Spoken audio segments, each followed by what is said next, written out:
என் பெண்களை நான் அனுப்புகிறேன், நீ பார்த்துக்கோன்னு. இவர் கர்த்தருடைய தூதர்களை காப்பாற்றுறாரு. கர்த்தரோட தூதர் வந்ததே நம்ம குடும்பத்தை காப்பாற்றுறதுக்குடா. படபாவி லோத்தே, கர்த்தருடைய தூதர்கள் வளாகத்துக்குள்ளே வருகிறது எதுக்கு?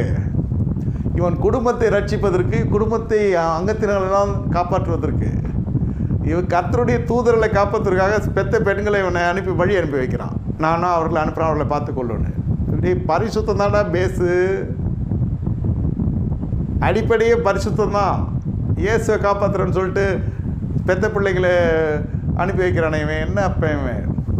அதனுடைய பொருள் என்னென்னா, மாம்ச எண்ணம் கெட்டு போட்டோம், ஆனால் நான் சர்ச்சுக்கு போவேன், 6 நாள் இஷ்டப்படி வாழுவேன், சிலுவை போட்டு குடிப்பேன், சைட் டிஷ்ஷுக்கு ஜெபம் பண்ணி சாப்பிடுவேன். ஆனால் அந்த 6ஆம் நாளோ 7ஆம் நாளோ சண்டே அங்கே சர்ச்சில் விழுந்து கிடப்பேன். பேசுறதே அப்படி தான் இருக்கும். 6 நாள் இஷ்டம்